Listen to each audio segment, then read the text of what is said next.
All right, welcome to the Inked Panels graphic novel book club.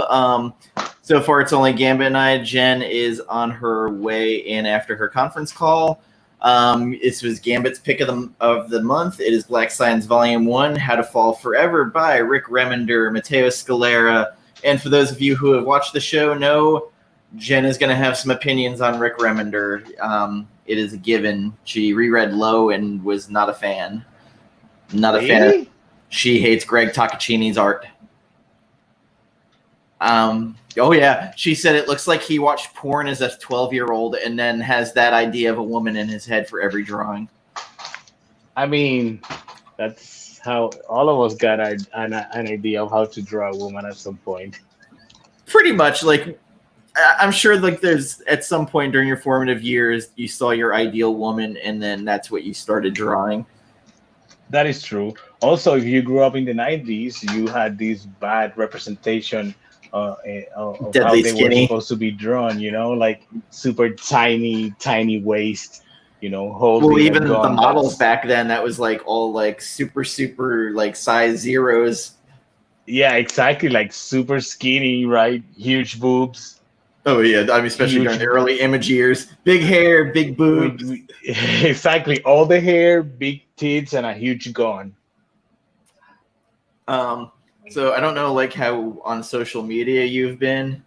I've been out of social media for a while because I've in and out, but I've been working so much lately that and now I'm as you can tell behind me, that's like the empty shelves. I'm in the process of moving again this year, so it's taking way too much of me, and I just try to stay away from social media. Yeah.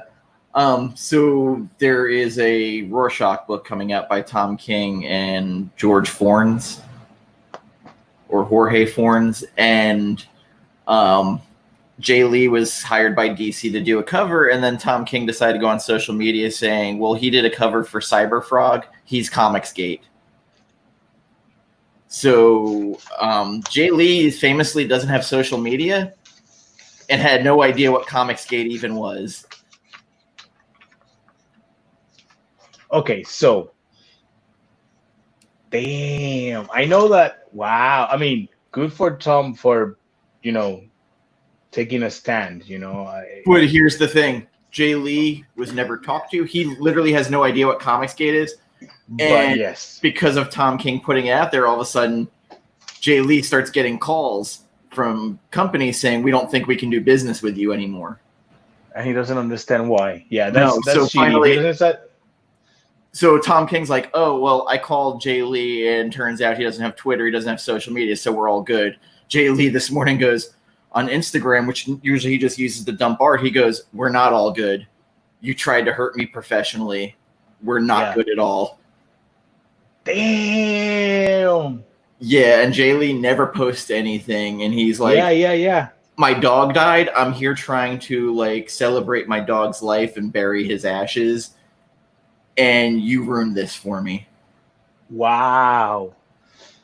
That's the problem these days, that everybody you throw stuff out there and you're just irresponsible. And immediately jumps the gun and immediately starts shooting, blindly, like, and then it turns out that, oh shit, that's why it's, I mean, I get it. I do get it.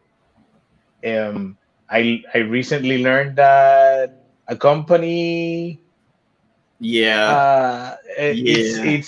supports these people, and I'm torn. I'm like, oh man, well, what am I supposed to do? Especially for younger people trying to get into the business, you take the opportunities you get. Like you have to get your name even out there, and like, do you turn down work?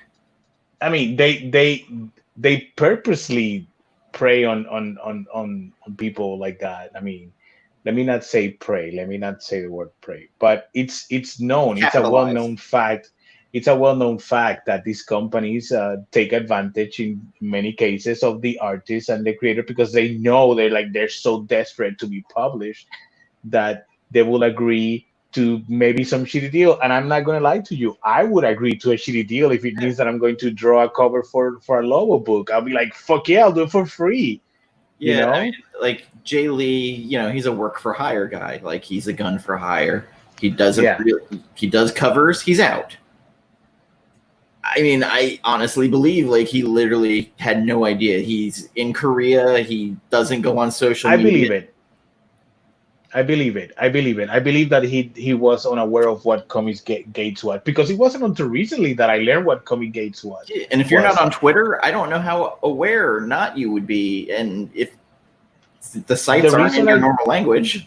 So the exactly. So the reason I learned, I keep learning and reading about it is because I have other artists on my Facebook page that they comment and they post articles and they post screenshots. I'm like, oh shit, and it's been really disappointing lately, learning of all these people, big names and people that you admire and like, and so then you go like, oh, so yeah, it's weird. There's people like Ethan Van Scriver. Like I've been to shows, I've talked to him.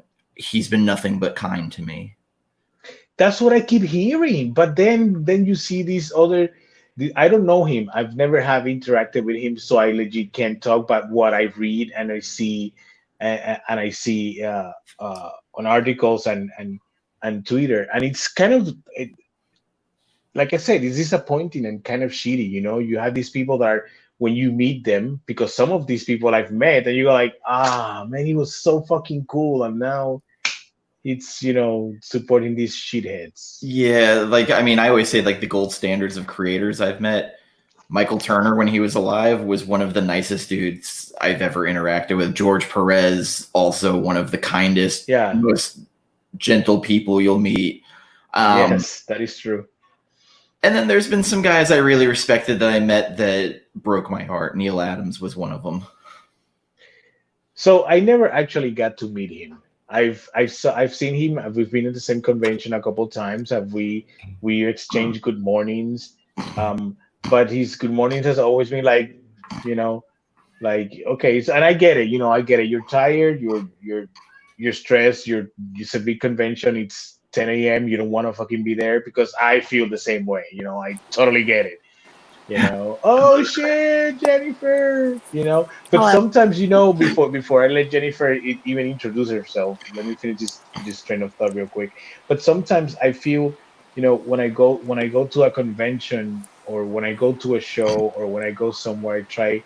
Uh, you put this game face on, which is not always easy to keep, but you don't know who you're gonna deal with that day, and sometimes being shitty to someone just because you're having a shitty day might make that person's day completely worthless, and be like, and ruin my whole day because this person that I admire was shitty to me, or I learned that he's a shitty person or whatever. So I try to, I personally try that when I'm in a convention, I try to smile, I try to be kind to people, even when someone comes in and asks 25,000 questions, and you know that they're doing it just to give you a hard time and to be a dick. But I always try, and it's funny, ironically, not funny, haha, that I'm reading. I just finished reading this Words for Pictures book by Brian Michael Bendis. Excellent book. Made me actually start wanting to write a full script and not just one page stuff. Uh, and one of the things that he says that he remembers a lot is Simonson from Thor, that he when he was a little kid, he went and met him, and he had like 25,000 questions, and he was very rude about it and everything. And and Simonson was really kind to him, and one of the things that he said, if you can be like someone, be like him, and that's one of the things that for him is Simonson. For me, it would be George Perez.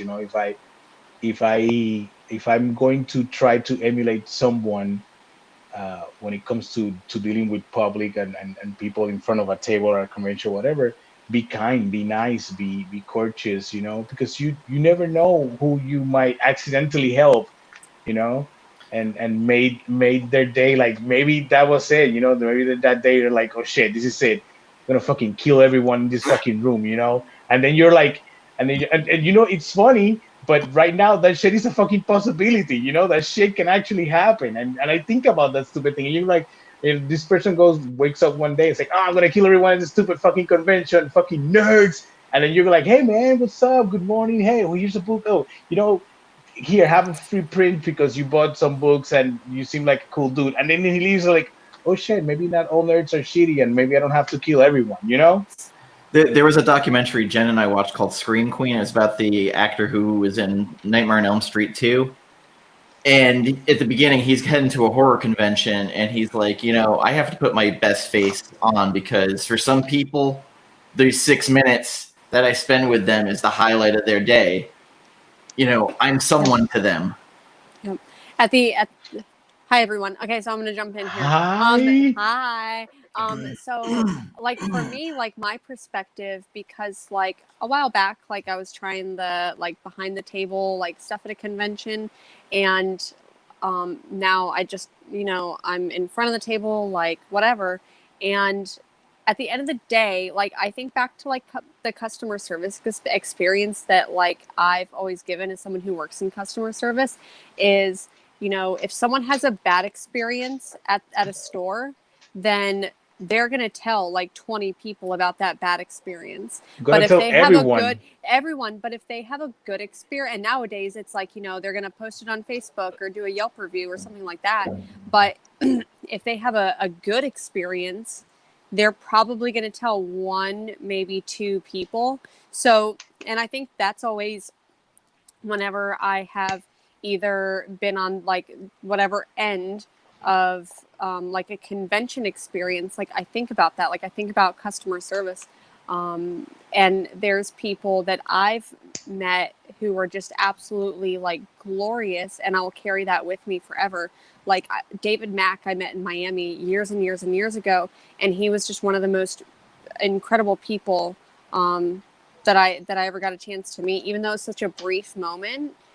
Speaking of which, I actually, because I bought some of his prints, I just went ahead and like I got some cheap frames, but so I got that one. I met him at Dragon Con last year. And I got that one. So, and I got stickers for those too. And there's this other artist that I know that I ended up getting prints of a little bit back of, and I finally framed them, and I can't wait to hang them up. Oh, oh, look at that! That's my cat, actually. That's it almost looks like hers, Malcolm. It does look a lot like. That's why I ended up buying it. So sorry that I forgot that this one was a little bit like R-rated. It's all right. I mean, after Nat's kids had to hear us dropping the F-bomb repeatedly the other day. Yeah, so as long as we don't say fuck, then we're good, right? Okay, we're good. We're good. But yeah, it's beautiful. I can't wait to hang these up. So we started the episode talking about the Jay Lee thing. Yeah, I didn't get a chance to read. I didn't get a chance to read his statement. Oh boy. So can you just maybe give me the rundown of it? So Jay Lee never posts anything. He has an Instagram that he just dumps art onto. It's probably someone who manages it for him. Like I would highly doubt that this was very personal. No, I mean like his Instagram stuff. It's probably someone who does it for him. Tom King last night posted, talk to Jay Lee, everything's good. Yeah. Jay Lee posts, no, nothing is good. We're not good. Nah. You tried to damage me professionally. You called me out. I had companies wanting to quit working with me. I had to have someone explain to me who Comicsgate is. My dog died. I'm trying to bury its ashes, and I have to deal with this now. Oh, boy, howdy. That's a lot. Right? I just learned about all these too. Like it was about all these paragraphs, which for Instagram is a lot. Yeah, I'll try to go and check. Like, there's a part of me, like I said, if you work in the comic book industry and you don't know what Comicsgate is. Like a lot of that feels like willful ignorance, right? So well, he said he stays away from the internet. He does no, not. I totally get that, but once again, And at the being end of Korean, the day, you're you're in the industry. I know, but if you're in the industry, like I feel like you should have some type of pulse on what's going on. And I forget who, like I think it was whenever I mean, Comicsgate has been a minute now, but earlier this year, there was a creator who was like, I apologize for my involvement in whatever was going on. I need to go back and reflect on my work and see why people who are in Comicsgate felt so drawn to it. So Larry Hama. That was who it was? I think so. It sounds like the Larry Hama post that said that he actually said his words were like, I recently learned that the majority that a lot of my fans are part of this group, and that makes me think and makes me reflect on what apparently I wasn't clear enough uh, on how I express what I was writing, because it's completely, opposite to what I believe, Yeah. and as a creator, okay, so a little backtracking a little bit. I can understand why Jay Lee might not be familiar with Comic Gate Seed. He might be familiar with some rumors. He might be familiar with like, oh, so this, and I can understand why he'll be completely ignorant about how big of a presence it is, because that's the problem. It's not knowing that it exists.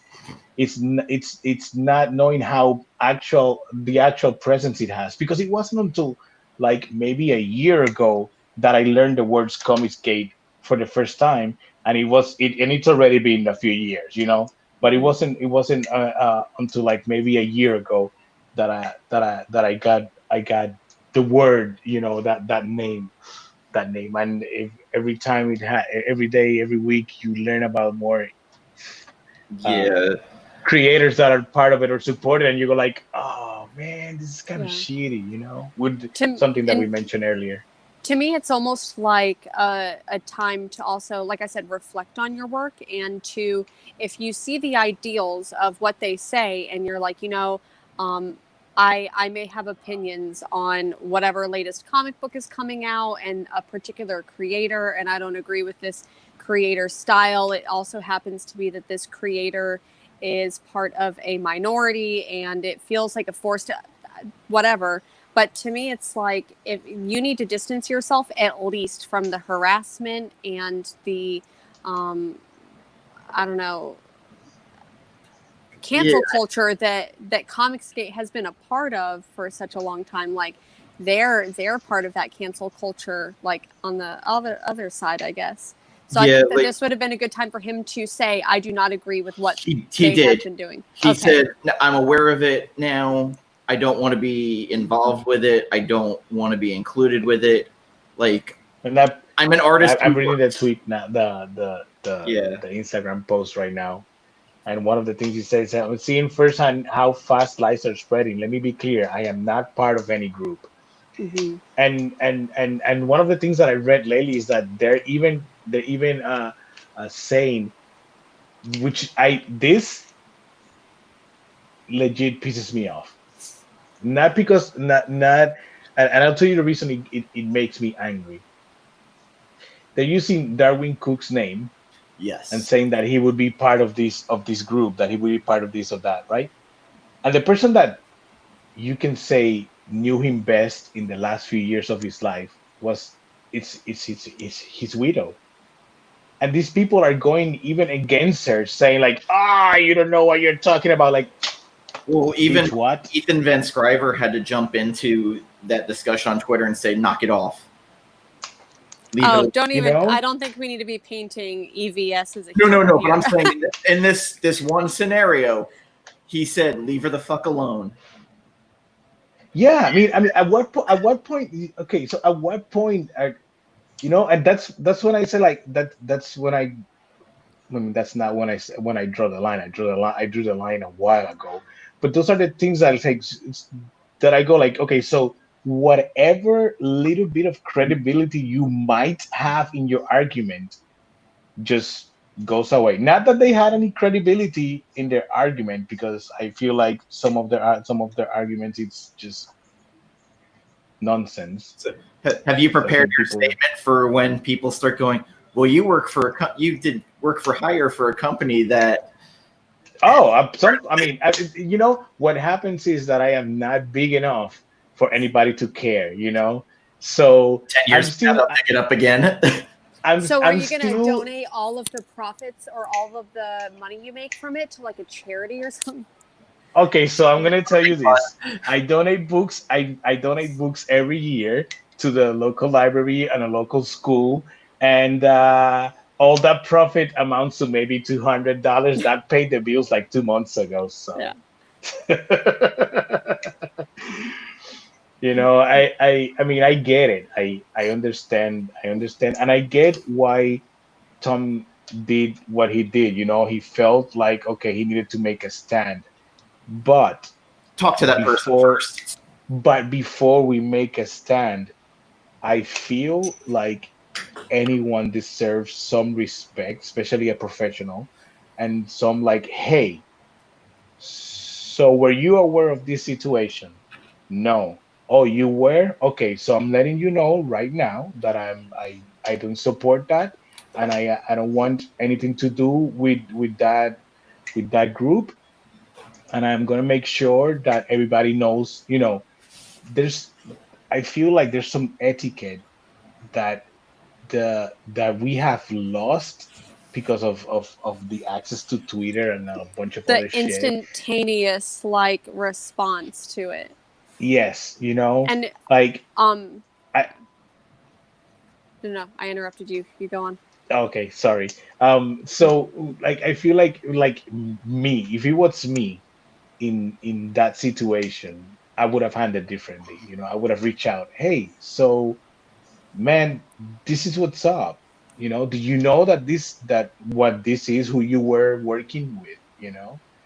I mean, I can't fault anyone for doing what they need to do to support their family, because everyone make the decision they need to make for work, um, to support their family. I can get that. There are certain things that I won't support. I won't certain lines that I won't cross. But that's me personally, and I feel like it should, from what I'm hearing right now, it should have been handled completely different. There's a reputation of an art, from what I've heard, a very gentle, nice person having his reputation tarnished or something that he was not even 100% sure or aware of what was happening. It makes me think of the recent allegations against Warren Ellis. And like whenever the allegations came out, like Dan, I know you and I were talking back and forth about. I'm very curious what Kelly Sue DeConnick, Matt Fraction, like what they have to say, because like one, they're big figures in the industry. Like two, like they have a history with Warren Ellis and are apparently like friends. And That video Kelly Kelly Sue. Sue did was And then, yeah, Kelly Sue DeConnick posted on her Instagram and was basically like, I get that you want a response from me. And this is me paraphrasing her, but basically said, fuck you for needing a response from me. Like, I'm going to do it on my own time. Like, obviously, I'm emotional and I'm processing things. So that even gave me a different perspective on like call out culture and she was hurt though. things You like could that. you could hear in her voice like she was like 100%. So I think because even I was one of those people that was like, I want to know, like, I need a statement from her, like, Mama Shark, come on, like, I want to hear from you. But at the same time, it isn't her business. It ultimately it's Warren Ellis's. So I do like there's a part of me that's like I do wish that I had heard more from Gail Simone, especially since she worked on characters like Red Sonja for she did Dynamite. today. Oh, okay. See, I'm just I'm just missing all of the action. People were today. going at her saying it was unsatisfactory. What did she say though? She basically said people make mistakes. I have and had a good relationship with this company. I thought of the owner as family. When her house got robbed, he offered to give her money to So she's like, people deserve second chances. I've fucked up. Everybody's fucked up. I understand that to a point, because I'm there too. Like, I'm not a perfect human being. Like, I hope that, because like in my own personal life, when I think about how I want to, I don't want to say the word deal, but when I react to friends or family members who say racist things, and I think that there's like a racism spectrum, or a racism, like, we'll think about it as a pyramid, the pyramid of racism. So down at the bottom, there is microaggressions, like, you want to touch a person of color, you want to touch their hair, or you may make a kind of racist comment, and then in the middle it's job discrimination and healthcare discrimination, and at the top it's like lynchings and genocide. So that the bottom, the nasty little jokes that you think are harmless, hold up the top. And so, when I think about how do I deal with people in my life who exhibit some of these things, do I, because of this or racist things that you did? So I think part of trying to, do we rehabilitate racist, misogynist? Do you think that comic skaters or people who support that in the industry are rehabilitable? Am I saying that right? Like, is there a rehab? Can they be rehabbed? Can they be rehabbed? Can they be fixed? Like, can they be fixed? Can they be fixed? Is there, I know that there are people in my life who are like completely opposite political spectrum of mine. And do I fight them with compassion, or do I leave them alone to their own devices and say, you don't earn a part in my life? Like, that's something that I've been dealing with internally. For anybody who's just joining us, we are going to get to the book club part. We're killing time before Jen came on, and this Jay Lee subject has been kind of hot for right now. And before we came on, I told him about what happened with Mars, with the Tom King grenade you lobbed into the room. And I want to go ahead and just say I was really trying not to. Like, it was literally like, what, an hour and a half before that even happened, and I was like, I'm not going to bring it up. I had to excuse myself for a second for something, and came back, and then it was like, oh, I have to talk about this. Like, and all I did was just say one little sentence about you being blocked by Tom King on Twitter, and then I didn't realize that it was going to be a bomb that was dropped. I just thought it was like an anecdotal thing. You got this Cheshire cat smile. You're like, and then there's the point where you fell out of the chair almost off camera. I did. I will admit. Okay, so quick before we dive into the book, to close that first chapter of the episode. I agree with her saying that fuck you for needing a response from me. And the reason I agree with is that we sometimes, and this is pertaining also Gail Simon's response. We sometimes expect from these creators and these high top creators or however you want to call them, to give us a response and to take a stance and make it public. And some things that we don't take into account is that sometimes, and I learned this recently the hard way, is that sometimes we are under a contract, or we are working under something that it ties our hands, and we are forced to give a response that is not satisfactory to someone, Mm-hmm. And we're not owed anything. We're not. They don't. No. That's what I wanted to get, is that at the end of the day, these creators don't owe us anything. Yes, we buy their product, we promote their product, and we love their product, and we will talk about these creators to the day we die if we love them that much, But at the end of the day, they don't owe us anything, They have their own lives, and they have their own career, and sometimes we want a response, and we want to, like, that rallying cry. But were they looking to those people to validate their own feelings, or for the groupthink mentality of it? Like, yeah, I was right. We are in a very weird state of mind collectively, in all aspects. There's so much shit happening to us constantly these days, and we are bombarded by so much shit going on everywhere, and we grasp for these people that we admire, and we look for them. We want their answers. We want to validate our opinions. To you see, I was right. There's a lot of change happening constantly and really fast. Like things are changing almost on the daily right now, and we can't process change the way we think we can. It's we almost want to believe. Social media is almost bad for your mental health at this point.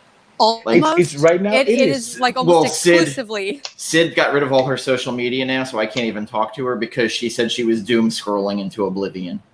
100%. Yes, it is. Yeah. It is. That's one of the reasons that I only shared shitty stuff and memes now. I'm very rarely sharing political stuff. Thank you for that, though. I love it. I'm here for the shitty memes. I even dialed down in some of my political drawings too. That's there's another reason for that, but I don't want to dwell into it right now. But I noticed that helped me realize that I was actually, although I do share a lot of shitty stuff, I also not helping with the mental health of friends, of family, of people who follow me, because it's like, oh, see how shitty he is, what I mean? It's like you have to see it. And we like I said earlier, there's so much happening. We're being bombarded by questions, by surveys online, by commercials, by ideas, by shitty ideas, by conflict, and a lot of us can't handle change, and we look for someone of authority, or someone of status, or someone with position to tell us how to feel and how to think, and we demand of these people an answer or a response about some shitty situation, and if they don't respond what we want to hear, we immediately get pissed, Yeah. and we are as much as fault as the shitty people who are doing their shitty shit. I feel like we sometimes forget those things, and we go like, oh, I need a response from Gail Simone about this situation. It's like, no, you don't. You don't need Nope. that. She doesn't need to tell you what she thinks. She does it on her time, when she whatever feels like fucking doing it, and if she feels like doing it, she has no obligation of giving you what that answer that you want. We forget that, and I'm rambling now. Sorry. No, I think that we forget that they're people. Like, the internet makes us feel like they're not people, like they're not a fully actualized human being at the end of like whatever fucking virtual tube connects the internet. But it's an actual human being that is dealing and processing emotions. So I struggle with And like us, yeah. I struggle with the black hole that is social media every day. Like, I find myself like stepping back, and I'm like, I'm not gonna post anything, and then like I see a hilarious meme. I find myself like finding some hilarious memes, and I'm like, I have a responsibility to share this funny meme. Like, I'm doing a good thing in the world. That is our responsibility. It is. I feel like it is. Like, I feel like my shitty memes that I share is my contribution to the world. Like, I don't know. So I realized at some point that I was being too aggressive about doing the right thing. It sounds weird, It sounds weird, like feeling a little bit guilty about promoting doing the right thing. But the truth is that I was a little bit. Nobody wants to hear someone in your face like, do this, do this, do this. You have to do the right thing. It does get to you. Anyways, Yes. this is the reason we're actually here. 35 Yeah. minutes in, we're actually going to talk about black science. So, I reread it this morning because I wanted to be fresh with it. All right. This reread, I read it like at 5:00. Yeah, I mean that's Gambit normal. Sorry. This is the first page has like the quote of all quotes to start the book. It wasn't until I met everyone else's measure of success that I'd realized I failed myself. If ever there was a remender starting quote to ever have in a book, this is it. This sets you up for this book. I also found it interesting. Oh, sorry. The credits, there's another artist listed for just painted art. Oh. And I don't know if that's what they're calling the colorist, is the painted artist. Yeah. Maybe. Painted art, Dean White. I think Dean White is the colorist. Okay. Because it said painted artist, and I'm like, what the hell does that mean? Yeah. I think it's because that person is the colorist. I think they're trying to do like Subway branding. Like, it's not a sandwich maker; it's a sandwich artist, right? Maybe. Wow. I don't know. Sorry, I don't think it felt like a low blow, but it wasn't. No. Kind of like a mixologist. Yeah, like a mixologist or something. 100%. It's so funny because, like, if you guys know, I went ahead and like I'm doing my 100 graphic novel, which I'm like almost done. Thank goodness, because this really is the week that's fucking with me hard. But I read this like 2 weeks ago, and I read Low first, and then I read this one. Hated Low to the point where like I hated everything in my life because of it, and I went into this hating it, and then I reread it again today, and I didn't hate it as much. So when you come back to Florida for that wedding, you're gonna have Gambit do a Greg Toccaccini tattoo for you, or would you rather have a Gabriel Rodriguez Lock and Key tattoo? Ooh. Fuck you. No, I'm just kidding. I'll get a Greg Ticini tattoo when you get a CD-ROM tattoo. I can make both of those happen. Ooh, like a CD-ROM in Greg Ticini style, like make it look like it's in a porn for no reason. Oh man! See, you can make this work because Deadly Class happens during the time of CD-ROMs. So could have Saya cut in one in half. We have an excuse to do a CD-ROM tattoo. Yeah, I really, man, I want a tattoo so fucking bad. Like it's been almost a year, and I haven't had a new tattoo. And I was walking today, and I saw a girl that had a xenomorph tattoo, and I'm just like staring at her, and I really want to. Either a xenomorph tattoo or a botless tattoo. I'm not really sure yet. Super rude looking at her tattoo with rude. lusty eyes. Like, oh my, yeah, it was hard. So was it like that meme where you're walking with Josh, but you're looking back at the girl? That was it. Literally, like we were both walking down the street, and I was like, what are you looking at? Her tattoos, man. Oh yeah, no. He's used to he's used to it by now. And that's good. I mean, I know a guy, so yeah. She wants the public sub more than anything when she comes down. Yeah, it's a pub sub. So the question is, and a Cuban sandwich. Yeah. Oh yeah. Do you like black science? Forget about Low and forget about the dude that you don't like how they draw. Yeah. But do you like black science? I feel like a year ago, I was recommending this book hard, like really hard. And then now, if someone came to me and they're like, "Hey, I want a science fiction-y type comic book. What should I read?" and I don't think that it's going to be on like my top list anymore where it was. I still really like the artwork in this book. Like where when I was reading Low, I liked Rick Remender's writing kind of better than I liked the artwork. In this book, I liked the artwork more than I liked the writing. And I feel like I just didn't connect. Like, I understand that he writes shitty characters. I didn't connect with it. I feel like I was reading. Sorry for anyone who hasn't read Black Science and is watching this. Which, spoiler alert, but the main character, McKay, Grant McKay, he like cheats on his wife several times, I guess, and like part of me was like, I don't know. To me, that's so unethical.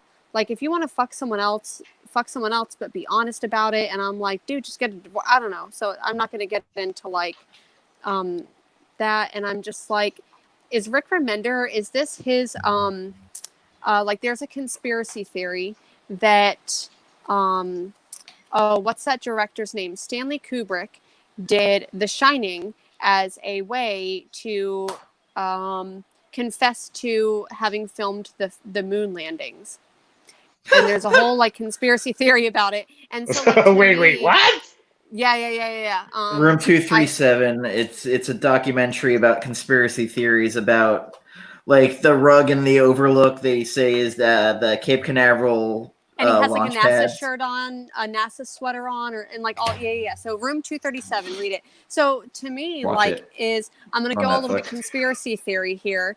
And is this like Rick Remender's way of confessing to cheating on his wife? It could be. Listen, Tom King. No, like, it could be. No, it could be. No. And It so- could be. and It could be a way. I- It could be a way of him saying, "Hey, I did this at some point," and he's trying to excuse his behavior. Or it could be how he processed the fact that in his family that happened to someone he knows or a friend that he knows. Maybe a friend went through that situation, and he's just writing. Remember that we write about our experiences, and to write For something sure. so well, that means that somehow it was part of your life at some point, whatever the reason. It could have been that he was like that, and we're like, oh shit, this is him telling his wife, oh, I cheated on you, I'm sorry, my bad. Or we could read it and be thinking like, shit, someone in his life went through some shit like this, and he took that and he made characters out of it. And like I 100% understand how Rick Remender is really good at writing shitty characters, because like at the end of the day, and kind of like with Game of Thrones, like none of even the characters that we really like even Tyrion, who's a fan favorite, is a shitty character. Like they're all shitty characters, but they're like redeemable, or they have their like redeem arc. And but at the same time, I'm reading this and I just don't see the redeemability in it. Does that make sense? Like I don't identify with the shitty character like I would, and I mean he's dead at the end. Spoiler alert, but I haven't read anything past this book. So yeah. So he's not dead. Okay, thank you. Well, damn it. Okay.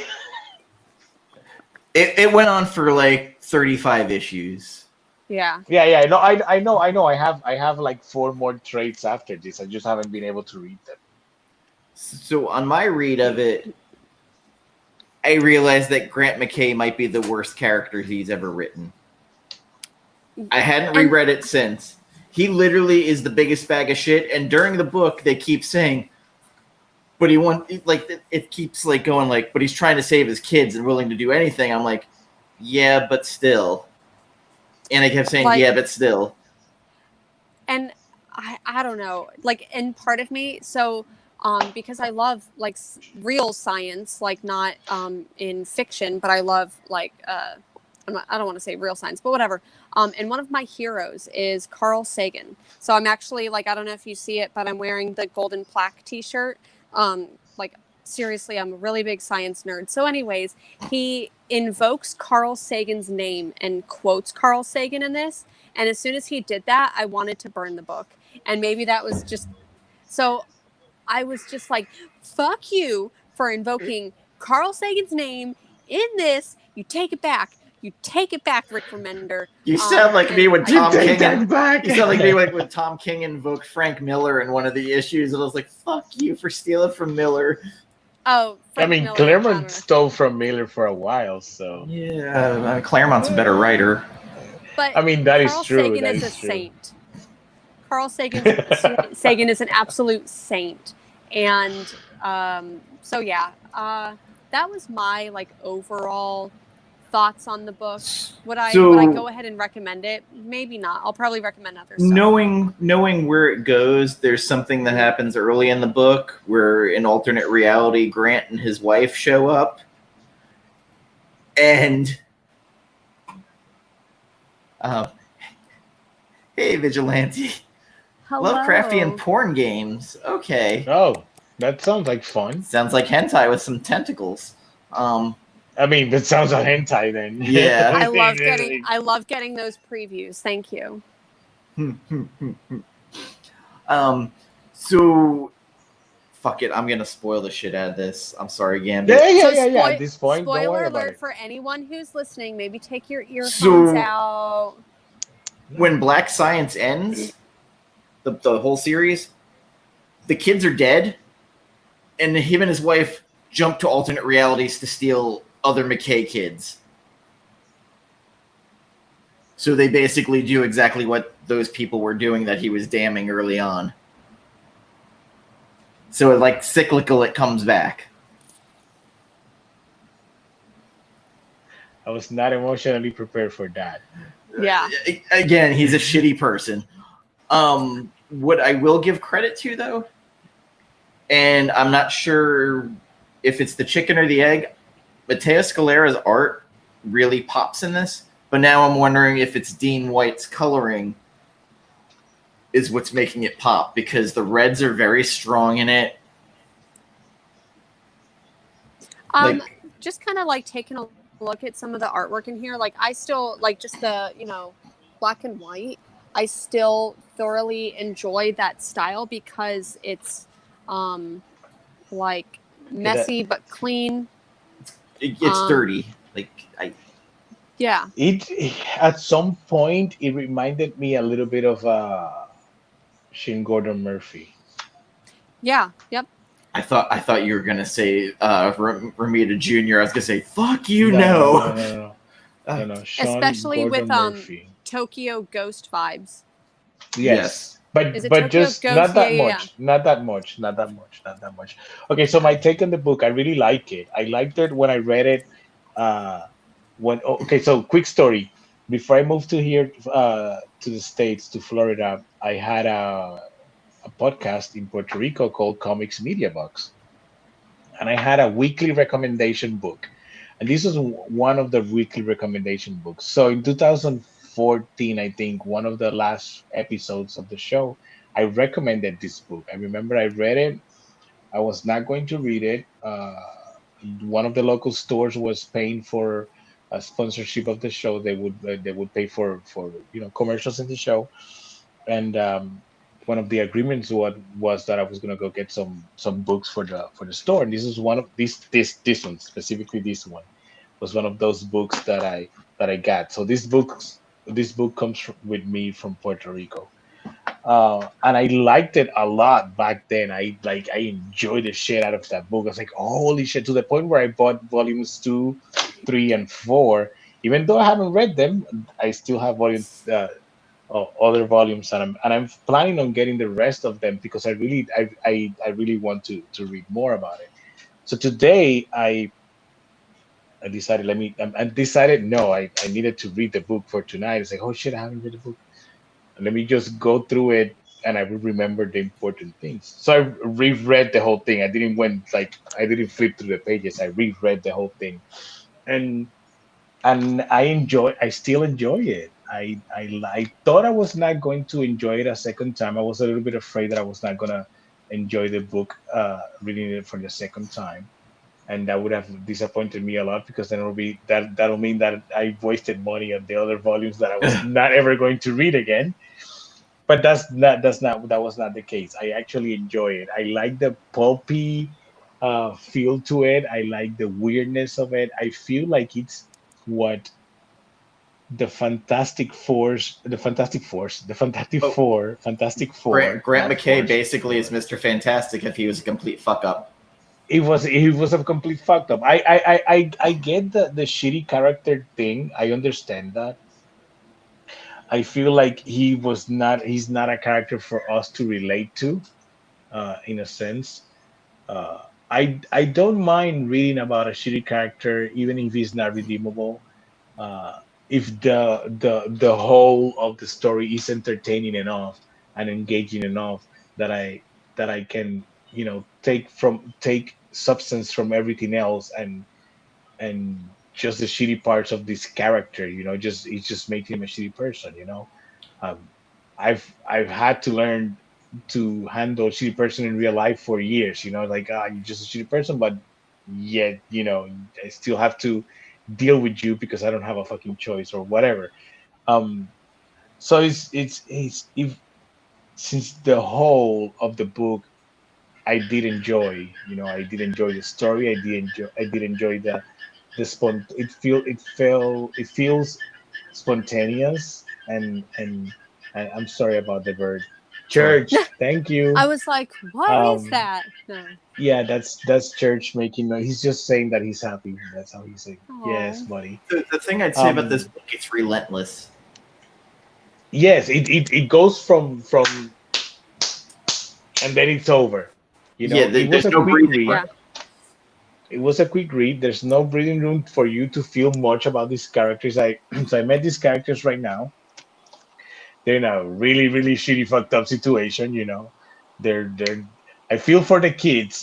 Being a parent, they're like, oh man, these kids, god damn it. But but overall, it was so wild and spontaneous and out there that I like. Holy shit. Those things for me had more weight than McKay being a shitty character. It's like when I read Chrononauts from Frank Miller, was Chrononaut was like, and it's over. It's like, what the hell happened? It's like, it was so fast. So I think something that similar that's happened with this one. Mhm. I think that, like, when I think about like writing, like, think about like writing a comic book and writing this or any type of like comic book, whatever.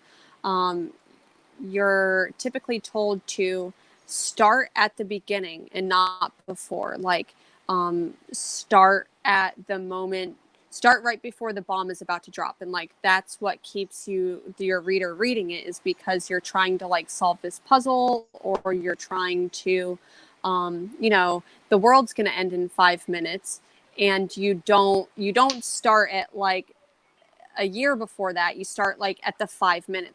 So like right there. So I feel like that's this book, is that it is, I don't want to say it is well written. Okay. It is well written.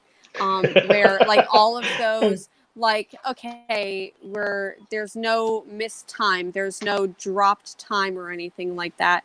So I get that 100%. And that's one of the things, if there was a redeemable quality, it is that it is not boring. So for me, I really enjoyed the series the first go around on the monthly. On this read, I started making a weird comparison to a movie. Avatar by James Cameron. I saw it in the theater. I enjoyed the ride. I've never wanted to watch it again. Because the Okay. To me, experience is ruined because you've already experienced it. that makes a lot of sense. I feel like I know that I've watched a good movie in the movie theater. Like if I see a movie in the movie theater and I'm walking out and I'm like, I want to see that movie again. And I feel like Avatar was one of those movies for me, but I understand what you're saying though. Like the thrill of experiencing Learning it. and experiencing the first Yeah. time. Whereas second time you go back, see, now I know where it goes. Yeah. So I guess maybe the experience is kind of ruined now because on this read through, I know where it goes. Yeah. I have this thing. But go ahead. I have this thing that if I read a book now and I don't talk about it for a few months, I remember that I read it and I remember that I had a good feeling about it, but I don't remember most of it. That happens with everything that I watch, that I read, and then sometimes I remember something about it. Oh, I remember I saw this in this book once, or read this in this book once, saw this in this book, read this in this book once, or saw this in this movie once. But sometimes a friend of mine quotes me a movie, and I'm go like, "What are you talking about? Is this movie? Oh shit! Oh, that's right!" And then I remember. So when I reread this today, I was like, "Oh, wait, I do not remember any of this." For so although I this is my second time reading it, I I did read it with fresher eyes, I guess. Also, things have so many things have happened and changed in me as a person in the past 5 years that read this book 5 years ago is not the same person that was reading it today. You know, but I have to say that I still enjoy it as much as I did 5 years ago, which is pretty cool. I think it it made me feel not that bad about having a book for 5 years in my bookshelf without even opening it again. I started thinking about books that I read and I enjoyed, but when I think back on them, I don't retain anything of what happened in them. The Scott Snyder, Sean Gordon Murphy book, The Wake, I remember zero of that book. I remember liking it. I don't remember zip from it. Tokyo Ghost, I kind of remember stuff from it, but it didn't really stay with me. The character design stayed with me, but there's Yes. a couple of books like that I just nothing stuck with me. But Witches, I remember like lots from that book. Magic Order by Mark Miller, I enjoyed the hell out of, and I remember almost the whole book. Interestingly, I remember a lot of Mark Miller books. Jen? So funny that you mentioned The Wake, because one of the things that I do remember about The Wake is because in the book there is a character, like a scientist, who looks like Carl Sagan. And I remember going up to Sean Murphy at a convention. I went to Heroes Con in Charlotte in like 2013, and I met him, and I was like, "Did you purposely make this look like Carl Sagan?" And he's like, "Yep." And I don't know if you've ever watched Cosmos, but there's this episode in Cosmos where Carl Sagan is talking about whales and what the whale sounds are like. So Carl Sagan and I'm going to imitate it here, and Carl Sagan is like, the whales go, whoop, boom. And so Sean Gordon That's exactly how they go. Sean Murphy and I had this moment where both of us are just in the middle of a convention just going, whoop, boom, whoop, boom. And so and to me, like, this is one of those experiences that I feel like I had a good experience with Sean Murphy. And even though he's had links to Comicsgate and it like are you kidding me? Yeah, I mean, I feel like it's kind of in the way that and it's very, very loose, and really the only like evidence is kind of Sean Gordon Murphy doesn't have the same excuse as Lee does, because he is on, like, you know, this side of the planet, and he does have social media and all of these things. But I think that he did a crowdfund on Indiegogo, which a lot of people in the Comicsgate industry, because they feel like they're not supported by mainstream comics, that they need to go to indie platforms to do their books. And Kickstarter wasn't very kind to them, I guess, so they did a lot more on Indiegogo. And to me, like, that was one of the big things or one of the more recent things with Sean Murphy, that's like, oh, see, he's a comic skater. And I think that that's where at least that's most of the evidence that I've heard. However, like I have a print by Sean Murphy up on my wall, and I don't know, I love it. But you know, I get it. I get it. I have Debbie from Tokyo Ghost tattooed on my shoulder with a little red panda. Yeah. Like Gambit did. So Sean Murphy, if you're watching this, that moment where we talked about Carl Sagan, just like, you know, if we can both just like get on the phone and do some ASMR and be like, whoop, boom, whoop. Or if anyone out there wants weird ASMR from me, including my Saga ASMR, where I just read Saga to you very softly. Is this your OnlyFans? Is this what? Yeah, this is my version of OnlyFans, where I post uncensored pictures of Dr. Manhattan's big blue dong, and you know, that's where you ruin it. If you say that your OnlyFans was just you reading books to me, I will pay for that shit. I don't need the 100%. The Dr. Manhattan big PB thing. Would you do voices? Yes. Okay. I mean, there's no. She's not gonna do voices. It's not worth it. Yeah. I mean, I'll do. I would. I mean, I had Jim Dale doing the Harry Potter audiobooks as Hermione, which is like, Harry. Oh yeah, that's how he said Harry as Hermione. Harry.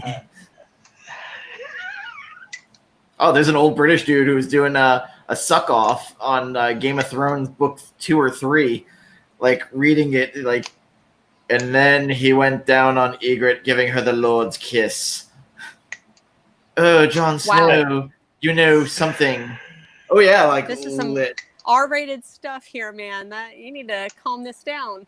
This is kids are watching. It was so boner reducing. It was just like, this is supposed to be hot, and it's not. Yeah, you know, it's not. Speaking of Game of Thrones, a lot of people, you know, not talking about the shows because I like to just forget that the show ever happened, but the books to me like are still pretty magical. And when I try to like describe the books to people, and people are like, well, I don't know if I want to read that because it's too sexual. And I'm like, my dudes, if you have ever seen George R.R. Martin, like, he's a bigger dude. He's a lovely, charming person. His food scenes are described more sexually than the sex scenes.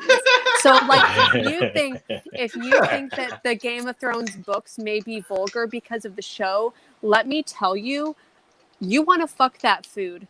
Because he makes it sound so goddamn good. I'm telling you, like, read the books just for that. Like, it's literally food porn. So, you know. Food porn. It's just basically Robert going down on a turkey.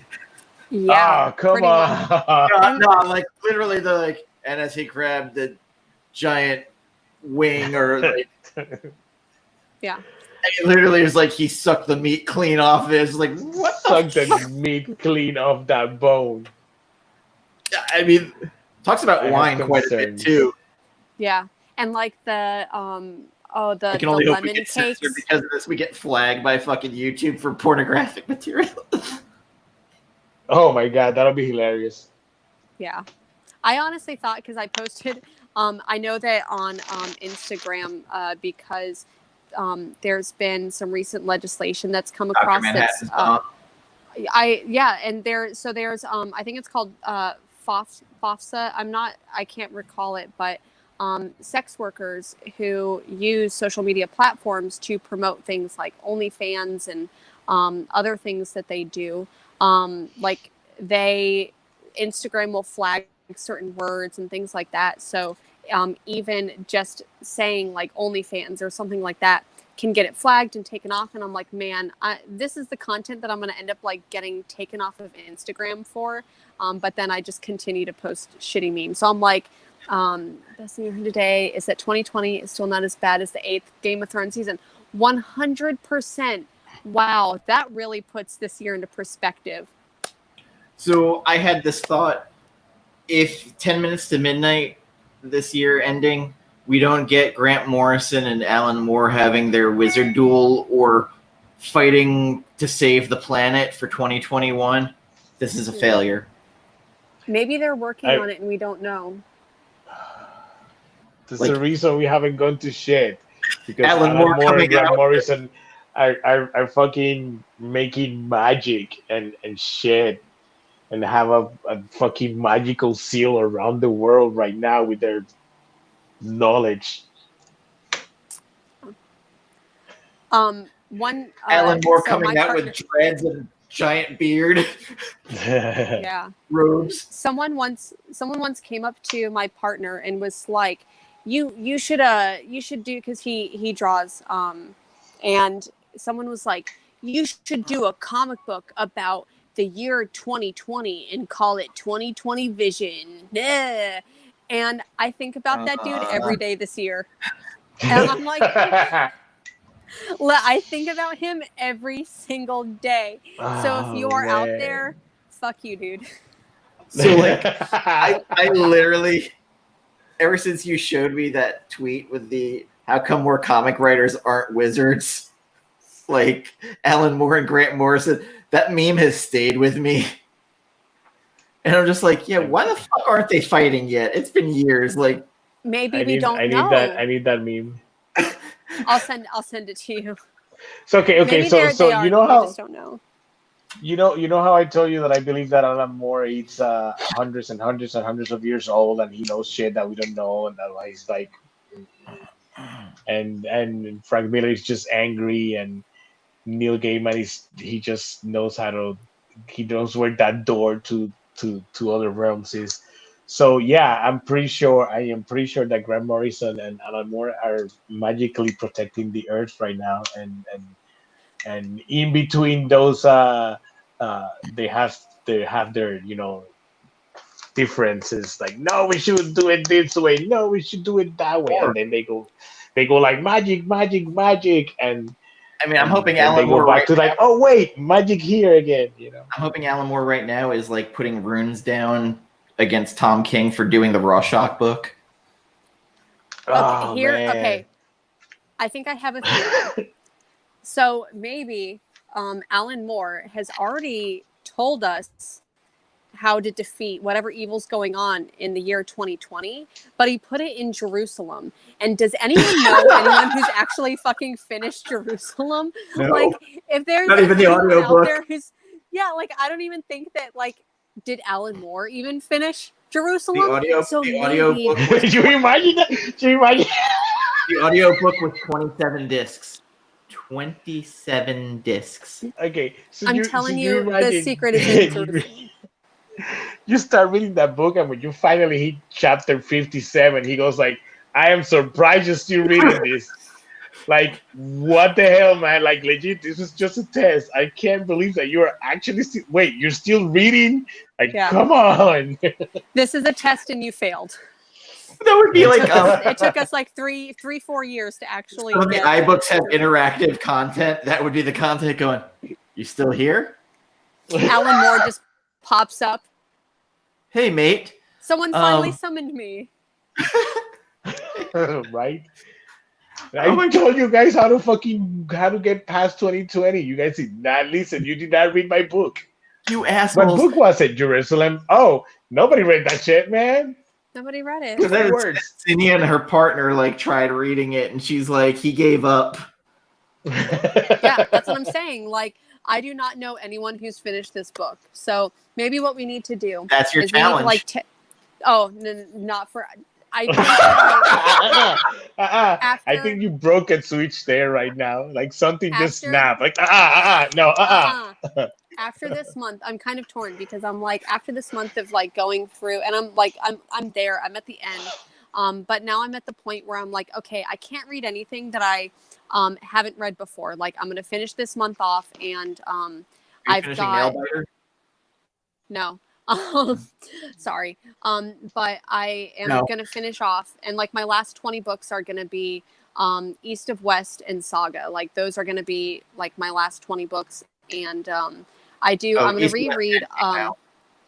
Yeah, no, I just got volume 10, so I'm. So you don't want to do Jerusalem after the Dune over? So I think for my sanity, I really truly do not I don't know what I'm gonna do in August yet. Like, I went ahead and downloaded Marvel U, and I was like, maybe I should read all of X-Men. Let me go through like 80 years of fucking X-Men and see if I can do it. And I was like, no, Jennifer, don't do this at all. I did. Okay, so I'm going to tell then, you right now that the first 60 issues, that the first 10 issues are really, really, really difficult to read. Like the Yeah. first few issues of Uncanny X-Men are like, Oh, those last 20 Like- before I switched over to becoming the new X-Men with Wolverine and were real hard to get through. yeah. so I think that like where this this month's challenge came out of a necessity, because I just bought so many fucking books. I think I'm gonna try to save my wallet a little bit and just not buy as many books. I'll still buy my single issues and read those, but I was like, do I want to just read Dune, or I really need to? I love science books, so I may just go ahead and for some light reading. We read are a book about science. Dune. We are reading Dune. Oh no, we 100%. But the thinking about doing it chapter by chapter is a little bit easier. Well, yeah, that's or, what you know, we're maybe gonna section do. by That's section. what we're doing because Yeah. for Zinnia's sanity, Yeah. I don't want to overburden her brain with all the super science and quiz at Haderach. What is the name of the first Dune book? Dune. Dune. Dune, is it called Dune just like that? Hey, Yep. listen, I've never read Dune. Sorry that we both got like it's called Dune. Dune. Let It's me push my like Jesus. I mean, it's because I know I have some Dune books and I had this one on hand right now. Is that Messiah? Yeah, Yeah, it that's is. Yeah, Dune yeah. Messiah. And then there's Children of And, Dune. That's the first Yeah, trilogy, right? That's after Messiah, yeah. Yeah. which I also have here, Children of Doom by Frank Herbert. And then it's got Emperor of Dune. This one. Yeah. So I think the one that I'm missing is the first one, or it could be. I mean, I'm packing, so I Yeah. have a Yeah. shit ton of things put in So boxes the already. first week of August, I haven't gotten it with Cinia yet. We're gonna do the first chapter. Sid was supposed to be doing it with, but I have no way to communicate with her now because I never had her email. So we were communicating on social Oh, media. that is true. Holy shit! I don't She have her erased email it all. either. Yeah. So she like weirdly was like, "You're doing chapter by chapter? I could do that. All right, I'm in." And then she's like, "I'm erasing all my social media. Goodbye." Yeah. Well, good for her, because I feel like that's something I've told myself I'm going to do for years and then just haven't done it. So maybe she's reading Jerusalem right now. But it's bad for me. But she's reading Jerusalem right now, and she's figuring out Alan Moore's plan for us. But what about my needs and wants? Yes, I'm selfish. Boo! She's my overnight therapist. Yeah. Now I No get- wonder. You know, it makes sense why she hasn't replied to any of my messages lately. Damn. Now all I have is Jen and Nat texting me overnight. Where Jen drunk is fascinating. Just drunk Ah! sober right now, and I am so fascinating. Oh no, when you were doing your You push are, shot, but why are you you sober? didn't ask me anything. Yeah. Yeah. Oh my goodness. Yeah. That was fun because like I was on a like kind of mini vacation, and my partner and I were like, man, I want to go out to a bar so bad. They're open here, but I'm not going to be that person. Like, I can't risk it all. So it was like, I really miss having a good margarita. And so we're like, let's just go buy margarita mix. So like we got we have like one of those jugs and just did like a jug of margaritas. And then I made, he made pudding shots, which is like a Jello shot, but with pudding. And that was good. And it was a good toasty day, man. And then like, you know, other things. Going to be making moonshine in her apartment. I love moonshine, Yeah. man. Apple pie moonshine. Oh, that makes me miss Florida. And then like peach moonshine, that makes me miss South Carolina, and that's about it. Well, if you come to Florida for that wedding, you should come down to beachside and see all the lunatics hanging out with no shirt on and no masks. No, I struggle with thinking about going back to Florida a lot. I drive through the beach every morning to go to the studio. I take A1A, driving through all the beaches, and I see people going to the beach and like everything's crowded and the bars are open and everything's crowded and I'm like, "Ah!" Yeah. You could just stop in my work during the day when I'm not there and just be like, "Hey, I've heard of you. Goodbye." So it's a little bit crazy, it's a little bit crazy. But I mean, it's Florida. You live here, you know what's up. When is It's this supposed wedding to happening? I think at the end of next year. So, at oh, least Oh, hopefully it's things, yeah. So hopefully like things have kind of semi calmed down, and if there is a vaccine available, like I'll try to be I'm immune compromised, so like it's tough thinking about like even risking it and getting the vaccine. So yeah, yeah, yeah, yeah. I mean, but by then, if you continue with this, with most of them will be dead anyway. So fuck it, right? yeah, true, yeah. I'm being sarcastic. I'm being sarcastic. Let me make that shit clear right honestly, now. like I'm being sarcastic. here, Texas, and I think it's California, like it just keeps spiking and spiking. Oh yeah, dude, it's like new high score. Like we're behind the curve right now. Damn it. Like, I'm and like tired. Natalie, like she gets over COVID, then they have a hurricane heading that way. It's Oh just shit, that's right. Oh man, poor thing. As a former Floridian, that was seriously whenever, like in March, I was like, this, this is horrible for Florida. Like, what if COVID is going on and a hurricane pops up? Because I got hit by Hurricane Irma in 2017, 2018, 17, whenever, 16. 2018, whenever it was. But I was like, what is going to happen in Florida when something like that happens? Because people are going to try to evacuate, and if people end up going to a shelter, like what does COVID look like in a shelter?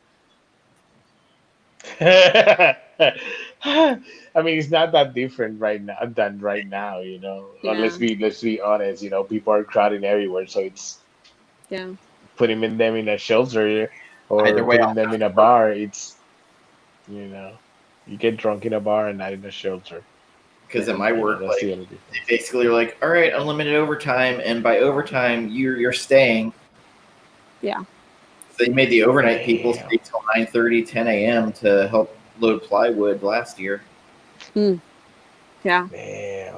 Yeah, so I won't So be. weird, so weird. So your friend's wedding is at the end of next year. We should be I fine. Hopefully. So Hopefully. we should get together and listen. Have high hopes, okay? Okay, here's this. So I want to make the most of my Florida trip, and one of the things that I miss about Florida is the castle in Ybor City, which is like, if you've never been there, it's a huge goth club that's like 3 stories Yeah. high, I and know my if wife they're talks to open, me about the castle like every day. We talk about the oh, castle every day. it's I remember in beautiful. Ybor, there was It's a so club I went beautiful. to there that had a rotating dance floor. Oh, that sounds Masquerade. fun. I Oh, okay. have never I been there, never went but to that sounds Masquerade. fun. Yeah, Oh, it was like a yeah. turntable. It just kept spinning. Bad if you've been drinking. Real bad. I mean, I'm pretty sure that if you've been drinking, that shit's horrible. Like Yeah. horrible. Like right now, I wouldn't want to spin. So this book, we recommending it, not recommending. What's your grades? For me Me, I'll personally, start. Okay, you sorry. start. No, you start because you No, suggested no, a book. no. Go, Jen. Go, Jen. Go, Jen. Please. It's a I Okay, birthday. wanna so hear you. for my recommendation for this book, and I know I kind of already said it. So I feel like this was a book that, like a couple months ago, a year ago, I would highly, highly recommend. Like, I do love the science fiction themes. I do love the worlds that it explores. But then just reading it, I think that for me personally, I didn't connect with the characters. Um, I didn't feel motivated to cheer them on. And I think that that was purposefully, but it made me not enjoy the book. So I want to and I do enjoy the artwork, the line work, as well as the coloring. I think that was fantastic. However, I do, if someone asked me for a science fiction book and it was like they want to read 2 or 3, I would probably say like Descender before I would say this one. So this one may be someone very specific that I would recommend it to. I want to say yes, I want to say no. So I'm right there on the edge. I'd probably, if someone has already read Descender and didn't read this one, I'd be like, okay, give it a go. But I probably wouldn't recommend it to someone who's like, I want a really fun science fiction book. I'd be like, don't read Black Science.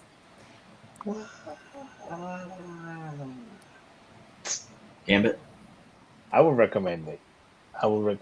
It some of the like, actually, I'm looking at the cover right now, and it reminds me of the 2 drawings I did, the space adventures I did, like escaping planet COVID-19, and have that pulpy science fiction feel to it. I enjoyed the book the first time I read it. I enjoyed the second time I read it.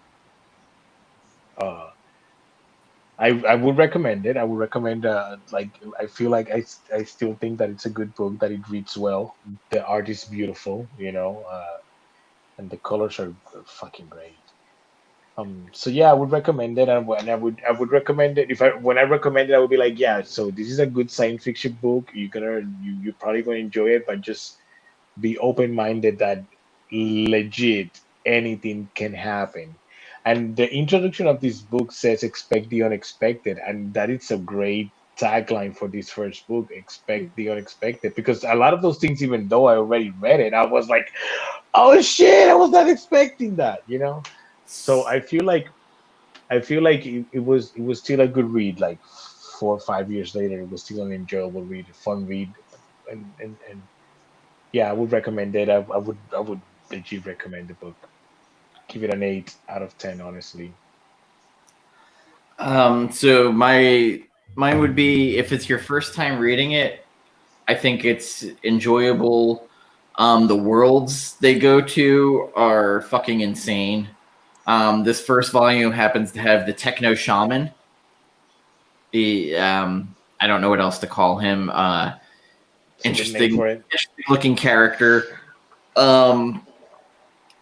I'm probably sitting at a 7. Again, you have to go in knowing the characters are damaged. The poor daughter Pia has some issues. Where I'm at though, like, if you're looking for a fun read that's more on this sci-fi fantasy tip, I kind of feel like Magic Order by Mark Miller is a more fun read to go through. There. Oh god, I can't remember the name of the book. There is that book by Mark Miller with the guy who basically was like Adam Strange, John Carter. I cannot remember. Wasn't that like Starbright, Yes, Starlight. Starlight or yeah. Starbright? I thought that was an interesting space adventure. Yes. That might be more fun. Like, this book isn't fun. It's dark. I don't think it's fun in the sense of like, it has a great ending. Oh my god! I mean, it has a great. I feel like it's a good ending, but it's not fun in the sense like, oh my god, how much fun! It's fun in the sense like, oh shit, what the fuck did I just read? That's what I like about it. Value to it. Like, yeah, everybody there's a lot has of shock value to it. Agendas. Like, What was every that, Dan? character has their own agendas. Kadir has Yes. his own agenda. Pia kind of has her own agenda. McKay definitely has. Rebecca has her own agenda. So it's kind of Game of Thrones-ish there, where everybody's kind of out for what their interests are. Yeah, like, I think I'm a 6.5 out of 7, which, God help me if Sid actually finds this episode and checks YouTube, because she's gonna fucking punch me. Oh no, like, too busy reading Jerusalem. you have no idea. Right? She went at me because of Descender. Because Because I didn't have it haven't on my finished top Descender. list. I had it as an honorary mention. She's like, "Oh, okay. I thought I knew you." I mean, I'm starting to question you right now, but that's okay. I'm being fair and honest with this review. I'm not going to be a complete No, definitely. like I've been accused of. I'm not going to sit there like some Tom King fans are and say that every fucking thing is gold. Hi, Mars. So yes, some things of the creators we like, and some things we don't like. Some things we enjoy. Some things we just enjoy them because it's the writer. It's because it's that writer. There's I'm a huge Mark Miller a fan. I have every book that Mark Miller has written. But I know that their books their books I go like, that could have ended better, or I just remember Chrononauts. I was like, this is so brotastic. what, For sure. Chrononauts was so brotastic. Like, yeah, oh yeah. But that's what I like about it. It's but then I like think MPH just finished. I was like, what? I could have done more. that happened with me with MPH. I've said this before with Mark Miller's work. I love his work, but lately, that you start reading that book and you're issue 1, 2, 3, and you know that it ends on issue 4, and you're like, "There's no way he can finish it in issue 4," and then issue 4 goes like, and it's over. It's like, oh shit, that was fast, you know. But going back to Black Science. I enjoyed it. It was really fun. And what you were saying, which brought me to Mark Miller, is that yeah, there are times where we think that they're whatever they wrote is the greatest thing in the world, and there's sometimes that we just like it because it was that person, but we can admit. I mean, at least I can admit, like that was not so good as other books. I feel like there are better books than Black Science. I feel like it gave me a version of Fantastic Four that I would have enjoyed reading at some point. You know? I mean, in my opinion, Low is a better book. But I know Jen's giving me this thing. Low at least to me calls more to me, I guess. Man, that's a difficult. This I think I. Oh man, They're so I don't know what different to though. tell you. Yes. And I think because I fell in love with Tajo and that fucked up family like real early in that book, where there was redeeming qualities, at least in my opinion. Whereas the McKay family, it's like, ooh, So, yeah, there's nothing here. Yeah, yeah, I mean, there's very little to like about this dude. And like you said, maybe he's saying that he cheated on his wife at some point, or maybe he's saying This is that his someone cheated confession. on.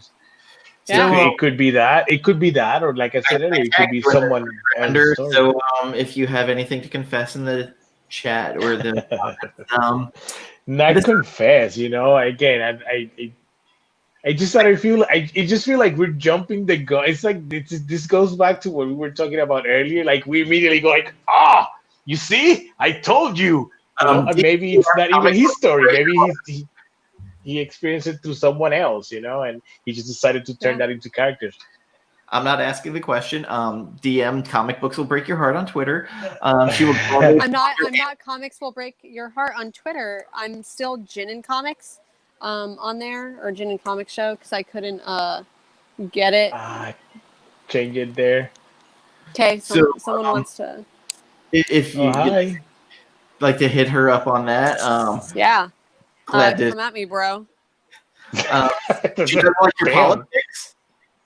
She had to DM me to let me know that she now loved you, at least your political side, and maybe not your writing side, but even a broken clock is right twice a day, Oh my God. If anybody wants to see some awkwardness happen, I recommend like the last 20 minutes of Friday's episode if you want to see some Tom King discussion and Nat in the chat just feeding into it a little bit. If anything, the commenters were the people who were dropping the mics and like instigating things. They were the instigators there. I felt like I was the observer at that point because I'm just like sitting back there with my like you dropped it and then just sat back laughing. Yeah. JS had the comment that like I laugh at still with the look of consternation on Dan's face makes it worth watching the 2 hours of this episode. Yeah. Can confirm. Sanimation was just like, oh, Jen can play what was it, a counselor now. So how does that make you feel? That's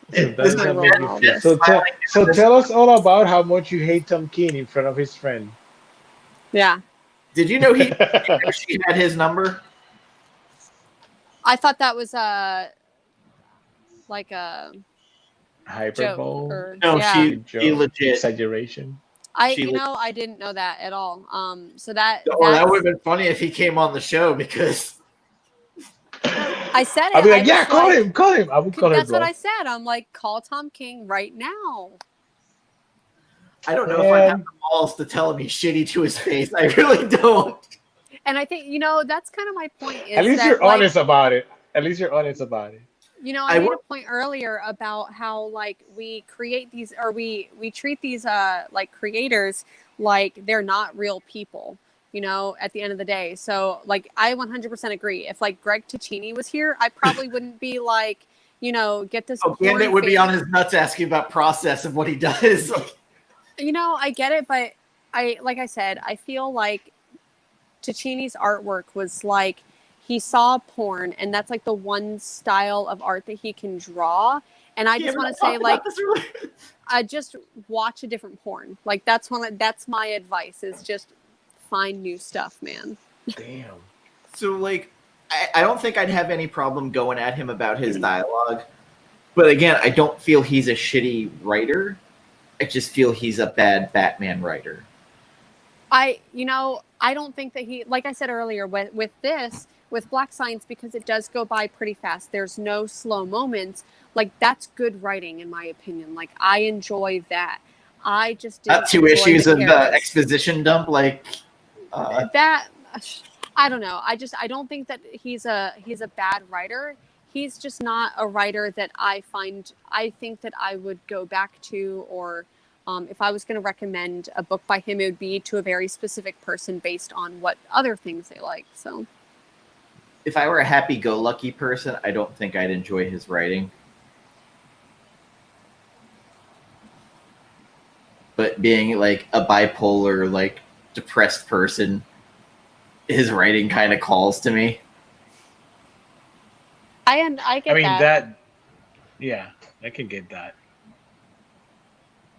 Like, it got so bad. We were arguing about Batman doing push-ups with Selena on his back with a Tom Selleck mustache. Like, I went there with it. Wait, Selena has a Tom Selleck mustache. She has a mustache. No, Bruce Wayne had a Tom Selleck mustache. They're okay.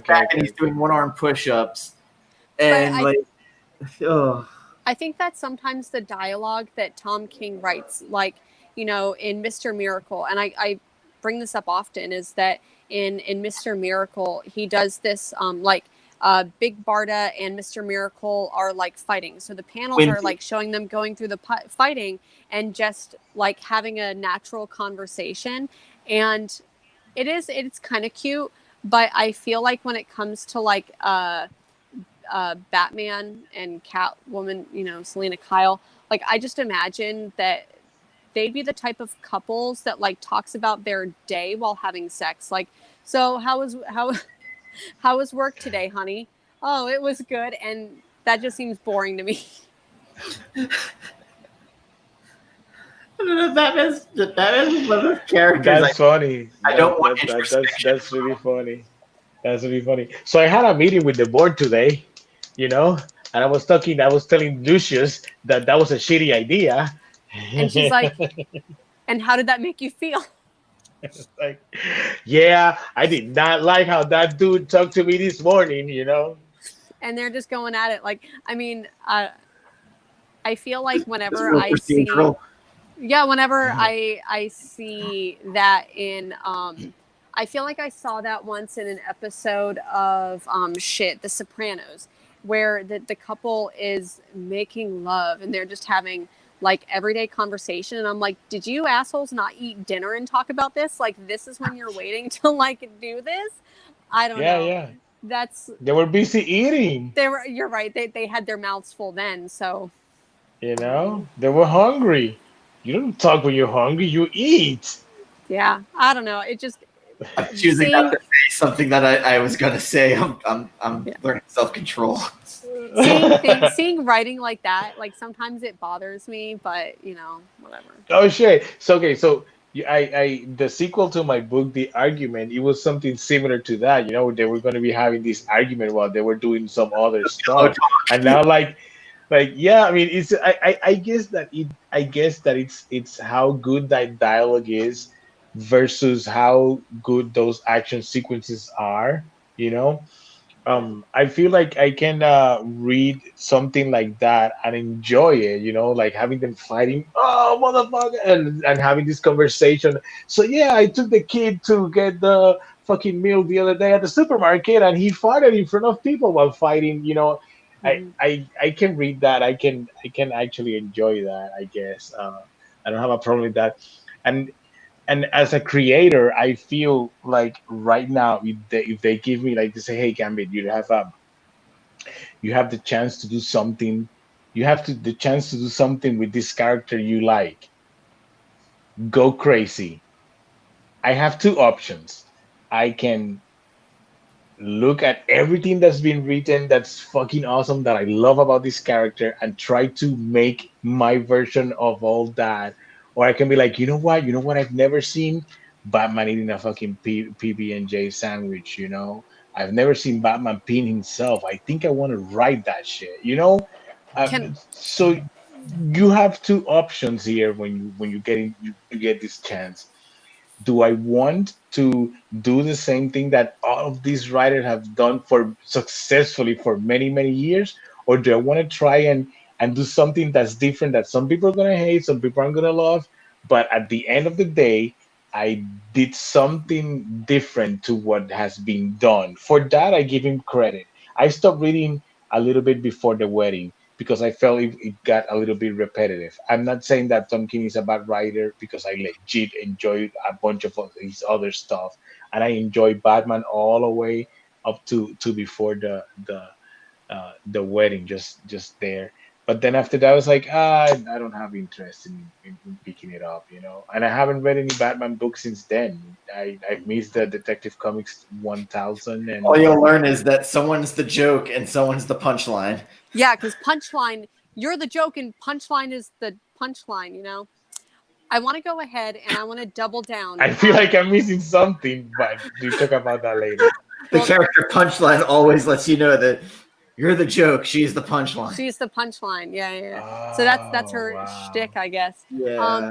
You know, I talked about it on when Friday's episode. All my days are mixed up. But on Friday's episode, I'm just gonna shoot my shot here. And DC, if you want me to write your book for you, I've got a pitch, and I'm gonna double down on this pitch, especially because DC is doing some we got Batwang, and they're just going for the shock value and everything. So, DC, here's my pitch. You've got Batman Year 1. You've got Batman Year 100. I'm here to write for you Batman Year 18, Barely Legal. So if you want It travels the world to learn how to give proper oral. yeah, 100%. Going to the masters. 100%. I'll come out with You can get another beer. bat condom, bat lube. This is what I'm here for. So, DC. I was gonna say, DC, pay me to write this. You don't even have to pay me. I will do it for free. Okay, so stop right there. Because I mean, I know someone that writes sexual parodies, you know. We can be onto something. We'll talk. You think I'm joking? I am not. I'm not joking either. Label. I'm gonna bring back the bat nipple. Oh, the back. Oh, yes, because that's What do you exactly what we want to see right now. Just, Yeah. you're about to go Yep. down. So I'm here to write this. You should. I learned the other day that we shouldn't waste your time sending, especially to Marvel, to sending them any pitch ideas to their characters because they're legally obligated not to read it. Yeah. Yeah. Yep. But I learned that the other day. I was like, oh, I have an idea for a Conan book. And a friend of mine said, don't waste your time. They're not Yeah. gonna read it. And I'm like, yeah, I know they're gonna read it because I was gonna be a great book. It's like, no, they're not. It's like, damn it. And it's even So yeah, harder with let's just Conan books because the people who own the Conan rights have to approve all of that too. yeah, right. That's horrible. So yeah, it turns out that you can't send them an idea, a pitch idea for any of their IPs because uh, you know you can argue, oh, that was my idea on a Yeah. something that I sent them a few years ago and they stole my idea. So when you send them something, so I have this idea for Conan the Barbarian, it goes directly to the trash. I have this idea for Spider-Man directly to the trash. Yeah, you have to go get hired by them first, and then like, hey, I Yeah. had this pitch. So that Brian Michael Bendis book, I mean, I have already shifted my goal towards what I want to get out of my career as an artist, and now as a possible writer. But that book by Brian Michael Bendis actually helped me focus better on and not make the big two my goal, which they were for a lot of years, and they haven't been for the past five. They haven't been my main goal. Obviously, if the opportunity arises and I had the chance, I'm not. I mean, I'm not gonna say no, but that's not my goal anymore. And that book helped a lot. So if you want to learn not to learn how to write, you want some insight on writing, uh, because I feel like at this point I've read so many how-to books that another how-to book is just another how-to book. Same with drawing. I get a how-to book and sometimes I legit don't want to know how to draw a head anymore. I've already done that many times. It's not that I can't learn anything new from your point of view, just that I want something a little bit more than that. And this book, Words for Pictures by Bendis, is exactly that. He's not telling me this is how you write. He's telling me this is how you're going to approach writing. And it was really good. It was a really different way of giving me a how to do things. One of Just you sorry. want to write, just write, but just know these things, that you should have these things in mind when you're writing, which is something that sometimes it felt like I was at a conversation with a bunch of creators and all of them were giving me their input at the same time. Like when a single girl opened her DMs and there's a bunch of dick pics. It's exactly like that, but with creative input. So I highly recommend this book. It's had the nothing to do with black science, but yeah. the one thing about that book that I remember reading, and it like kind of shifted my thought process behind writing, is that when you're writing a comic book script, who is it for? Like, you're not writing the comic book script for the reader who eventually reads the book. You are giving instructions to the artist and to like anyone else working, to your team on the book. So you're not like, you don't need to write like huge things unless, I mean, maybe Jonathan Hickman does that because I just want to know what his Hickman dumps look like in a like comic book script form. But I 9 think, pages. yeah, like, and especially when you're writing a comic book and it's like, okay, well, what happens in this page, right? It's like you're not going to have someone walk up to the door, turn the doorknob, and exit the doorway in one panel. So you have to like simplify. This happens in this panel. So like when you're writing a comic book script, you have to make sure that you are writing for the artist and not writing for the reader, right? So I just saw a I Twitter joke here that made me laugh. I have a Was it Rob Kelly Liefeld. Sue DeConnick? Oh. No, I have a Rob Liefeld joke, but it has no feet to stand on. Oh, fuck. Fuck, that was a good one. Kelly Sudaconic. Damn. I saw her tweet. I have a comic book joke, but it'll break your heart. And I'm pretty sure I fell on the floor and collapsed because she gets it. She gets it. I like that. I like that joke. I like that joke. That was a really, really good joke. You guys want to see the first page of the new book I'm working? This is No, just I'm just kidding. the Yes. doodles. I'm just gonna show it to you, anyways. Oh. It's just wait. And what- It's this way. Did Haha. you I have was book- pointing the other way. did you have another book you worked on that came out or is coming out? Also, yeah, this is a sequel to a book I published in 2015. But right now, there's a Kickstarter for the book I recently worked on. I did a backup 3-page story. It's called Voodoo Nations, and it's on Kickstarter right now. So you can. Not Indiegogo because you don't want to be labeled as. Yeah. No, it's on Kickstarter. It's actually pretty close to being funded. It's pretty close to being funded. So help a brother out. Hell yeah. Check it out when you have a chance. It's Do you on have- Kickstarter. Here it is. It's have it's called Voodoo Nations. Do you have any of the links on your media by any chance to get there? Yes, I have it. I posted earlier today on my Facebook account, and I haven't posted it on my Twitter. It's not on my Instagram, but it's on my Twitter and my Facebook. Gambit Sync, and everything is Gambit Sync, so it's easy to find. Gambit Sync in Facebook, Twitter, YouPorn, Instagram. Pornhub. The OnlyFans. YouPorn thing is a joke, and there's no videos of me on YouPorn Or that I is- know of. That we know of. It's just Jen's animated porn that she's been making. Oh, Yeah. that's so weird. Let me see it first, so that we can get my good side on those drawings, It's Yeah. like, that's not my good side. Which one's your good side? Every side is my good side. Oh no, it's just Alan Moore and Grant Morrison animated porn. Fighting. And no, it's actually fighting, magic. Wizard magic. fingers. Yeah. It's just then like magic.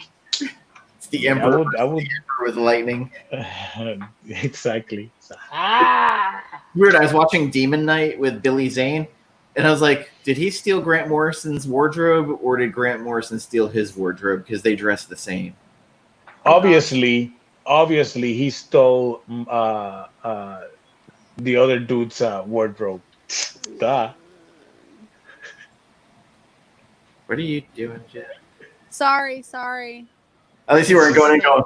No. It's like it's like Oh no, doing the Buffalo Bill.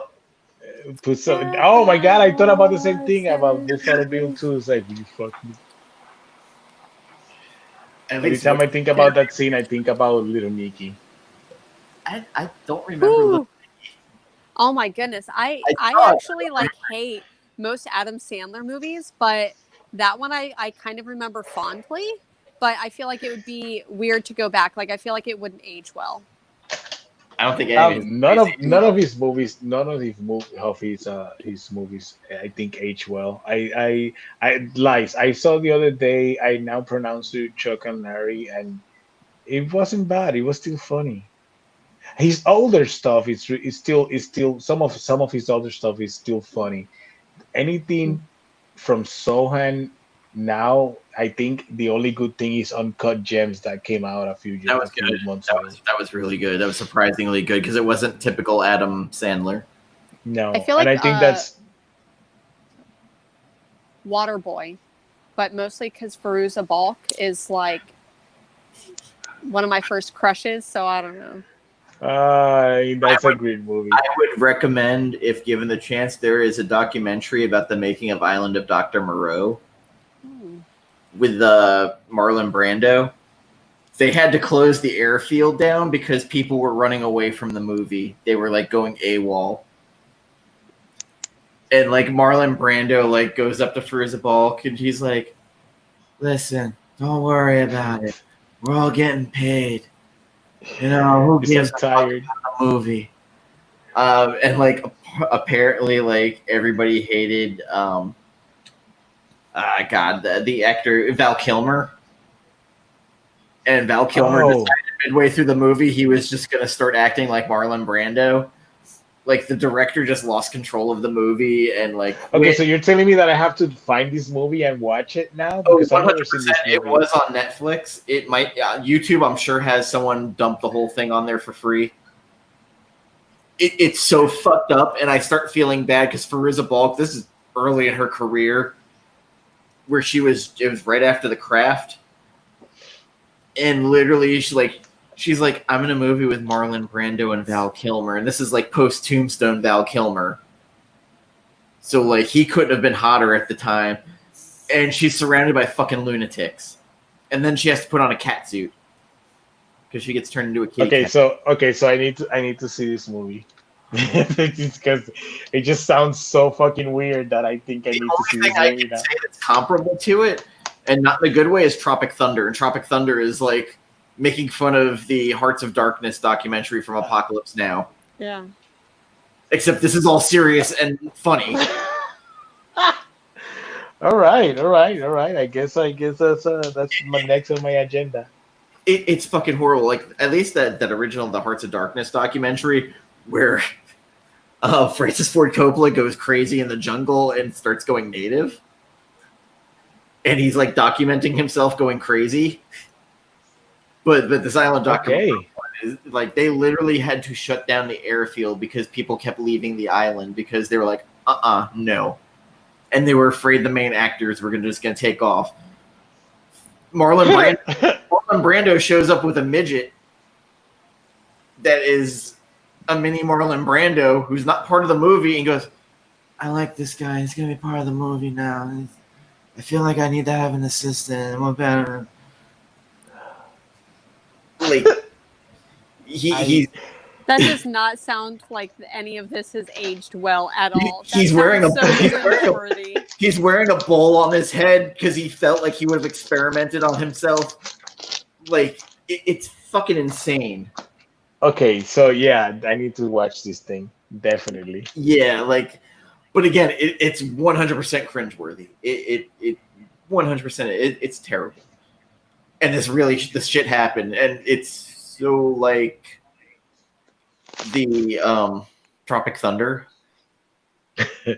except with that Robert Downey Jr. in blackface. It's not Which in blackface. weirdly, how did that not get more shit thrown at it? I'll tell you why. Because Not serious. it's not no, it's because he's not making fun. He's not making fun of black people. He's making fun of a white person. He's actually making fun of the situation of the whitewashing and how white people think. So let me not say that way. How some white people think that they can play any character, no matter their gender or their color of the skin. I'm And just a it's dude not playing a dude, acting like another dude. so it's more like a parody or criticizing that is specifically that it's not done with the purpose of making fun or making black people seem like less or minorities or or different or whatever. He's making fun of the white dude, you know, of how stupid and ridiculous that white dude is and how it and at the end the character changes his way of doing of seeing it, you know. At the end he takes his makeup off and all that because he realizes how wrong he is. My favorite So Tom Cruise role. so people can some people can try and argue about that, but that is a very specific case. And this is like what we were talking, there's a lot of things that should be case by case things, and we are readily super happy, trigger happy, and fast to go to put that head on a guillotine and said off with their heads immediately. And we are sometimes forgetting that some things have a purpose and they're written in a way with a specific intention. And I feel like that's one of those characters where that it's not made. In fact, there's a one of the other characters. They say, "What are you doing this? We don't talk that way. We don't do this way." It's something that is self-aware of what it's doing, and it's being and it addresses the situation in the same movie. So there's legit no reason to even try. I've seen that argument online a couple of days. Like, man, that means you did not understand the movie. You haven't watched the movie probably, or you're just dumb. Just choose one. Yeah. So we're approaching the 2-hour mark. That went Already. quick. Jesus. We talked very little about the book. We talk about Black Science for like 40 minutes. Not Yeah. even 30, maybe. And that's not to say we didn't like the book. Yes. We had some constructive criticism. For me, it was first read, I really enjoyed. Second read around, knowing where it went, it was a little rough for me. Gambit still enjoyed it. Jen stayed lukewarm at best, I'd say. Tepid. Yeah. Tepid. Ooh. The consternation on your face. That word's been in my head. I'm kind of offended someone called me out for my consternation. And there's nothing wrong with that, honestly. And I like that we all three have a different opinion of the book, and we all enjoy it in our own way, and we all three have a different opinion of the book, and I like that. I honestly hate when we all like geek out about the same things in the same book. It's like, it's cool, but yes, but I want to hear someone else's opinion, that doesn't say the same things that I'm saying. So I really like it. I really like the book. I enjoy the book. I would recommend it. I would let the person who I'm recommending. Okay, it's a little bit rough. It's not a happy ending science fiction book. It's a book that at the end you're gonna be like, oh man, do I want to read the other book, or do I want to wait or not? So I don't know. I feel like if at the end of the book I try to put all the things that I can about it together and see how things weighed, And I feel like overall as a book it was entertaining enough that I can ignore how shitty the main character is a little bit, and be like, okay, maybe he will redeem later. I mean, now I know that he's not going to be redeemed later, but if you can make it through the first book, I recommend going. But like, if you end the first book with the I don't know, you should probably stop. Yeah. Oh no, I'm gonna continue. I'm gonna finish it. Any reader coming into it, like if you even kind of question whether you should go on, more than likely you probably shouldn't, because it doesn't get better for these characters. It's just an ongoing shitstorm. But I will recommend to anybody like normal. Newer book just came out the other week on trade for $9.99. Philadelphia. Oh, I got it. It's in one of the boxes that I packed today. What a good segue into what I was going to recommend. Our next book read me for next month. So you're telling me that I have to open these boxes again. God damn it. Well, if you're moving in the next couple days, no, but no, my stuff is going to storage. I'm going to try and throw something out there, possibly because I kind of have a good rapport with the person now. I'm going to see if I can get Rodney Barnes to come on for a couple of minutes on the next. Oh, that's awesome. That would be amazing. I have to look it up. Mars bought it, and I tagged him in it, and he came in, did the prayer thing. Nice. So yeah, I have to look it up before I finish moving, because all my boxes and all my books are going to storage for a while. So I'll just pick it up before I finish moving, so that I have it on hand. I'm off of work. That doesn't mean that I won't be able to read. I won't have access to them. I just from now on I just have to pre-plan what I'm going to read so that I can go to storage and look it up. And you say I'm off the first week of August if you need help moving. Yeah, thank you. I appreciate it. I'll let you know. Okay. Since the last time you had to move everything by yourself and you were like, yeah.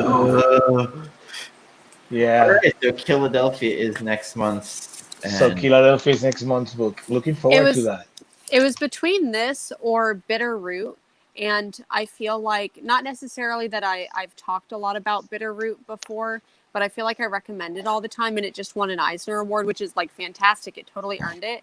But I feel like this is going to be like next year's Eisner Award. So I want everyone to jump on this boat now. Someone just won an Eisner today. That was a book that you were recommending. It's funny because after I saw that the Eisner Awards got announced, I told my partner, I'm like, I feel like all the books that I recommended got an Eisner Award or that I've like read recently. And I was like, well, maybe that's just because I've been reading every comic book and I've bought all the fucking comic books. And actually, Hot Comb won. Drawing Power, which is an anthology about women's stories, did. Bitter Root won. Invisible Kingdom won. They Called Us Enemy won. So here's this one. There was another one that won. It was a limited series, and I don't remember. It got best limited series. Ascender? No. Ascender was nominated, but the limited series. Let me think. I haven't read Ascender yet. It's good. You should. I mean, not necessarily that you have to read all Little of Bird. Ascender. Little Bird. Yeah. Little Bird won, and I was so excited. And I'm not like tooting my own horn, but I was really excited when I first read it, and I'm like, this feels like Saga to me, and like not necessarily a similar vibe, but I feel the way reading Little Bird that I read reading Saga, like it spoke to my heart. So I actually, today I read, They Called Us Enemy by George Takei. Takei, because Takei means rich. He's done it a million times. I heard he used to be on Stern Show all the time. My reads for today and tomorrow are going to be like the Eisner Award winners, and then I'm going to end my 100 graphic novel fuckery of a challenge / descent into madness. I'm going to just end it very gracefully with 10 volumes of East of West and 9 volumes of Saga. So it's 10 volumes of East of West. Yeah. I have like 4. Yeah. And spoiler for this week's Longbox Paradox, I will be reviewing Nailbiter. Big surprise. Comes out this week. Yeah. Big surprise. Oh, read Dracula, motherfucker. I've been so behind because I need to read what? It's called Dracula, motherfucker. Yeah. So read Dracula, motherfucker, you motherfucker. Someone gave us an advanced reader copy of the first issue, so that's pretty cool. I want to talk about it, and to that viewer, I thank you for hooking us up. And we got another advanced copy for a book called Dryfoot. Yep. That was 80s Miami Latino. It's Latino centered. Mm-hmm. The art is a little cartoony, but I think you might actually kind of dig it. It's Latino creators too, so. What's it called, that one? Dryfoot from Mad Cave Studios. And that's coming out in August or September. Maybe September it's coming out. I might still have the link to it, so I do think it's something that you would dig, because like it's 80s Miami, and it's a bit of a crime drama with teenagers. All right. It's kind of like the 4 kids walk into a bank. Okay. But literally the first 3 pages, I was like, uh-oh, I don't think I'm going to like this. And then it got better as it went on. Yeah. Nice. Okay, so I need to check that out, definitely. So to everybody who joined us, I appreciate you coming on. Didn't have as many viewers as the other week, but we also had another YouTuber on. So, and we're going to do Philadelphia next month. I know probably people who did come on thought Jen and I were going to argue about Rick Remender, but we're adults here. We can talk about things without it getting out of control or becoming memes. Again, I feel like I'm missing some part of this joke. Damn it. But you're the joke, and he's the punchline. Just kidding. Wow. This is me making fun of the character punchline because I feel like, I don't know. Who wrote that character? Who created that character? Tinian. James Tinian is writing it, and the visual creator of it was Jorge Jimenez. Jorge Jimenez. Okay, so now I'm trying to find a way to, but there's nothing. There's nothing about that. I'm the like if punchline. do you know who Punchline is? Like do you This new character that came yeah. out not long ago, like New Yeah, Harley like Quinn. yeah. she's like the Basically, new like, Harley Quinn. yeah, but she's not. She's supposed to be better, and she's like the new henchwoman. She's a And fangirl that Yeah, yeah, now is and it felt so cheap whenever they wrote it that, and felt I'm just like, forced. it did, and it was just like, just like Who's- diversity forced. who's Punchline? Who's this new character gonna be? And all the speculators, and I don't know. And she's like, "You're the joke. I'm the Punchline," and it just, I don't know. Maybe You that kept maybe it was hammering that written the like other that on day. purpose. Maybe it was written like that on purpose. Jen just kept going, well, you're the joke. I'm the punchline. It just As kept a saying punchline? it. Yeah. I said, "You're the joke," and Punchline is the punchline. Yeah, you So I know it legit. When I read about this new character that was coming out and how everybody was going crazy, the speculators was going crazy, I was like, I am not interested. And now I am less interested. Like legit, I'm like, oh, that sounds. I made some dough. Like, no, there's good for nothing wrong you with you for for that, man. taking these people's money, but like I'm Yeah, starting to feel there's nothing bad wrong with for that. them. Nah, I don't. nah. Don't feel bad. So they know what they're buying. So little insight. I had an inside person at DC who was an editor that my friend went to school with, and he'd kind of keep passing us information. So I knew about the Batman wedding a couple of months ahead of time, and I watched all those. I watched all those people posting exclusives and everybody talking about which one was going to blow up that they were going to buy, and I kind of just like, I'm just going to watch the carnage. Oh boy. And then that New York Times article 4 days before it actually came out that spoiled everything. And what sucked about that too was that like there were comic book shops who were doing midnight releases for the wedding. Yep. And I was working at a comic book store at the time, and I'm like, we're not gonna do like a midnight? And he's like, fuck no, of course we're not. And I'm like, okay, cool. Like, even though it sounds really fun, at the same time, it's like 2 people may show up, and like your return on investment is nothing. But yeah. Yeah, I knew it was going to happen. I just sat there just watching the carnage unfold. Yeah. And then the anger. And then my friend, like a week before, basically tweeted out what we heard. And Tom King blocked him.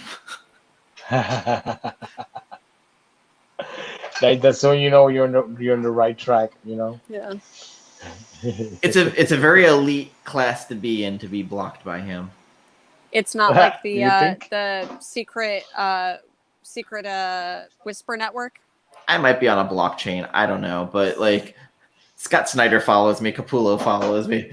I'm not even sure what exactly. Yeah, I'm not exactly sure what I tweeted that pissed Tom King off. It could have been many things, or just a body of work. So I need to say something because I'm hurt right here. I'm hurt right now. Every time I see Capullo, he remembers me as when we met in Puerto Rico. I was dressed as Lobo, and he always remembers me, and he still doesn't follow me on Twitter. So here's the reason he followed me, because he DM'd me asking me where I heard about something. Oh, so he needed to friend you. Yes. To be able to send you the. And you were like, "Snitches get stitches, Capullo." Oh, I flat out dimed out where I heard it from. Oh, boy. You're about to get some stitches, Dan. It was this dude. He told me. He was like, no. It was a comic book site that spoiled the end of Endgame. Oh, got it. Oh, okay. So him and Snyder both were like friended me and messaged me, and they're like, "Hey, where the fuck did you hear this?" So I was like, "Here's the link." Did you feel like used and dirty afterwards? Like, no, they only use me for my. They follow me now. I mean, right? I was just like, okay, I'm not blocked by them, so. Hey. Although, like that, JS putting that Scott Snyder DMs people who write critical about him, I was like, really? Come on. I've only had one writer comment on something I've talked about, and that was the writer of oh God, our last pick. We Can Never Go Home. Because he didn't appreciate me saying they got too cute with the ending. Oh shit! Yeah, on Goodreads of all places. Oh jeez. No, like again though, if she had actually gotten Tom King to show up on the stream, our views would have gone way the fuck up. Oh yeah, True. Yeah. Even if I'll have him on my show and insult me. I'll have him insult me. I know. I would have. She beat me. Like I wasn't gonna say it wasn't, and she finally. I was like, "Look, it's not my fault. He's a shitty Batman writer. I quit after 30 years of collecting." And she was just like, and then it ended because Jen was like, "This is better than I could have hoped." Like I she's like, I kind of wanted to have popcorn popped, and I don't. Yeah. So I just ate my imaginary popcorn. Imaginary popcorn. You sipped your tea a lot, though. I did. I love me some tea. Okay, so yeah, we're way over 2 hours. It was great having everybody together again because it feels like we never talk anymore, Gambit, except on the show. I'm sorry, man. It's okay. It's okay. When things get a little bit normal, I've been working. I'm legit. What is normalcy? Right. I left the studio the other day at 2:00 in the morning. That's how busy I've been. You never talk to me anymore. No, I'm just kidding. Right. Whatever. I send you funny memes every time. I'm just like, I'm drunk. Like, it's goth night in the Jennifer household. Well, isn't that every night? We'll just add him to the group chat with Cinia, the gang ones. Gang. There you go. You guys have a group chat and I'm not part of it? Yeah. Wow. Well, the first time I read it, I woke up in the middle of the morning. I thought it said gangbang, and I'm like, "What the fuck is Cinia up to?" Because liking my pictures is one thing. This is a whole other thing altogether. And I'm like half asleep, and I'm like, I'm just gonna put. I'm reading my Apple Watch wrong. I'm hurt. I'm not part of that. Well, it had to do with a stream we were doing for Scott Pilgrim, and I will put my box of Scott Pilgrim in the box. I will make sure to add you. Gang. The Scott Pilgrim show happened, and Cinia went off on Brian Lee O'Malley at the end. Yeah, you told me that. I remember that. Oh God, I got uncomfortable watching it. She's like, "We might have said more about it if you had something to say." I was like, "I love her. She has no filter. This is bad." Okay, so it was great talking to everybody. Again, I wish we had talked more about the book, but we started derailed. We ended derailed. Yeah, we started derailed. We talk about the book, and then we talk about something else. It's okay. It's okay. And Philadelphia next month, which I feel like it's ramping us up for September and October, getting ready for Halloween. Which will people be celebrating Halloween outside of your homes? I don't know. I don't think so. I live in the city, and I have a balcony, and I think I'm just gonna get drunk and throw candy at people. That works. That's how I'm gonna celebrate. What if you blind somebody? Oh, shoot your eye out, kid. Yeah, that's true. Whatever. Every day is Halloween. Every day is Halloween for me. Well, yeah, exactly. Wear a mask. Wear a mask. And I'm hoping that we'll start talking some horror movies in October. Because that's my thing. Dune over in August, hopefully the first week, chapter by chapter. So chapter by chapter is going to be a Dune book? Yep, the first Dune book. All right. Just called Dune. I'm not saying that I'm going to be part of this project. Let's see. Oh, I have expectations that Cinia by a certain chapter is going to be like, you know what? She's never read it? No. Okay, I haven't read it either, so. She's just going to be like, look, I don't understand what the fuck's going on. There's terms I've never heard. There's no glossary. Yep. Rebecca loves it. My wife loves that book a lot. I know that. So we'll just have Rebecca on. Right, yeah, we should have Rebecca on the show, and I'm just not here. I know that Dune is getting a book from, is it Dark Horse that's publishing No, it? no. It's IDW.